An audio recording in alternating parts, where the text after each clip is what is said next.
Assalamualaikum warahmatullahi wabarakatuh. Selamat pagi, selamat siang, selamat malam anak-anak semuanya. Kita ketemu lagi di pertemuan yang kedua. Seperti yang sudah kita rencanakan, hari ini kita akan membahas sifat koligatif yang pertama, yaitu penurunan tekanan uap jenuh. Oke, ini materinya. Adapun tujuan pembelajarannya adalah kita akan mencari tahu apa pengaruh penambahan zat terlarut terhadap tekanan uap larutan. Jadi apa pengaruh penambahan zat terlarut terhadap tekanan uap larutan? Baik, kita akan coba berkenalan dulu dengan apa itu tekanan uap ya. Jadi tekanan uap ini maksudnya nanti ini hubungannya dengan kemampuan dari suatu zat itu untuk menguap. Namanya menguap berarti ada zat yang mudah menguap, ada yang sukar menguap gitu ya. Nah, kemampuan menguap suatu zat itu dipengaruhi oleh gaya tarik menarik antar partikelnya, kekuatan ikatan antar partikelnya. Jika ikatan antar partikelnya lemah, berarti ikatannya mudah putus. Jika dia mudah putus, berarti mudahlah menguap ya.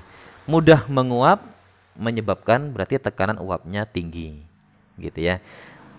Dan kebalikannya kalau kekuatan ikatannya tinggi berarti sukar putus. Kalau sukar putus berarti dia nanti sukar menguap. Sukar menguap berarti tekanan uapnya rendah. Jadi tekanan uap itu lambangnya adalah P. Jadi kalau P-nya tinggi itu berarti maknanya adalah mudah menguap. Sedangkan kalau P-nya rendah, tekanan uapnya rendah, berarti dia sukar menguap. Oke, itu ya. Dipahami baik-baik berkaitan tekanan uap. Nah, sekarang bagaimana cara kita melihat perumpamaannya? Di sini kita ambilkan contoh yang pelarut paling sering kita gunakan adalah air. Nah, air sih tidak dianggap mudah menguap ya. Tergolong sukar menguap, tapi dia bisa menguap. Menguap beda dengan mendidih ya. Nah, jadi apa bedanya? Nanti coba cari tahu sendiri apa beda mendidih dan menguap ya. Menguap ngantuk ya, beda. Baik, sekarang ketika di dalam sebuah atau pelarut murni misalnya air, di dalam pelarut murni air kita tambahkan misalnya di sini adalah NaCl, garam nih, garam dapur. Kita masukkan ke dalam air. Maka keberadaan zat terlarut itu nanti akan menghalangi partikel-partikel zat terlarut itu untuk menguap.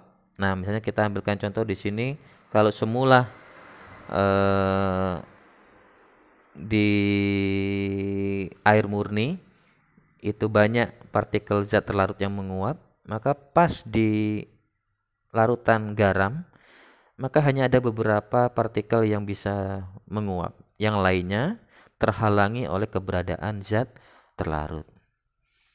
Artinya dia semakin sukar menguap. Semakin sukar menguap artinya tekanan uapnya kecil ya, turun dia, tekanan uapnya turun.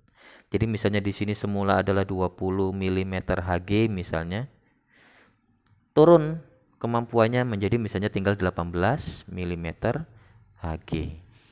Apapun pelarutnya,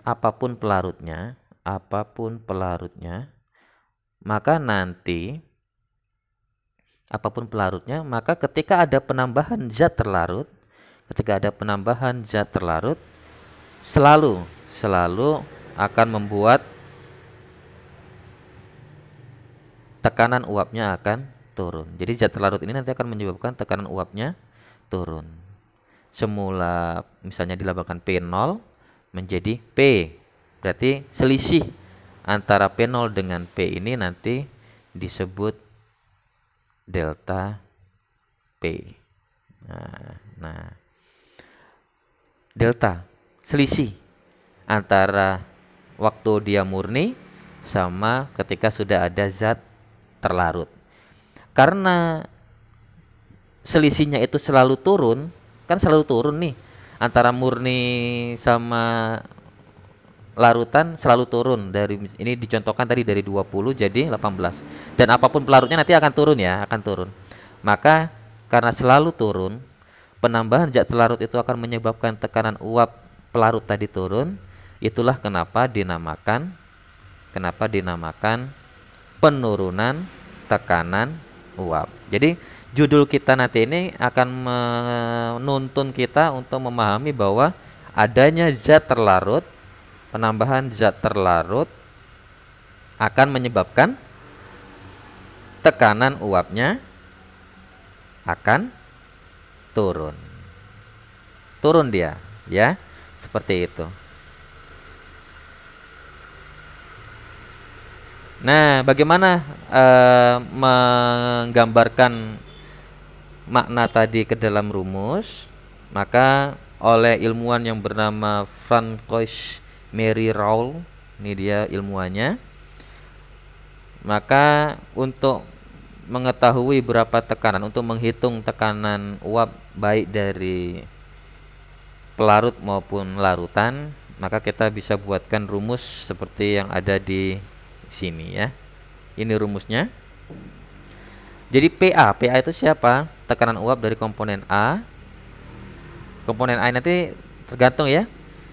Apakah dia nanti pelarut? Iya, kayaknya ini pelarut ya. Ini maaf, ini pelarut ya. A di sini adalah pelarut. Tekanan uap pelarut murni itu berarti nanti fraksi mol dari pelarut murni kali tekanan uap pelarut murninya. Nah, ntar ini gimana nih rumusnya ya? Baru lihat juga. Jadi kalau ditanya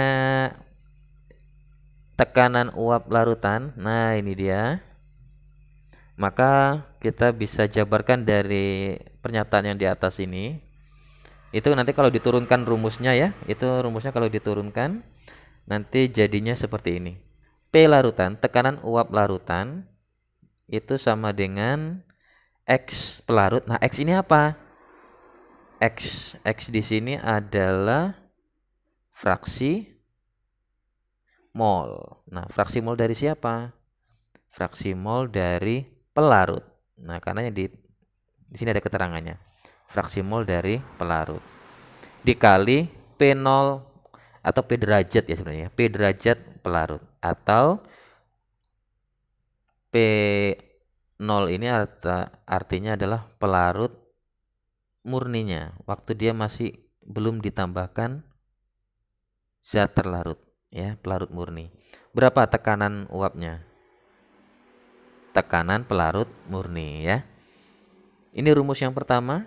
Berarti kalau ditanya tekanan uap larutan, rumusnya adalah XP dikali P0. Atau kalau Bapak sih sering membuatnya P larutan itu sama dengan P0 dikali XP. Agak kebalik sih ya sebenarnya ya.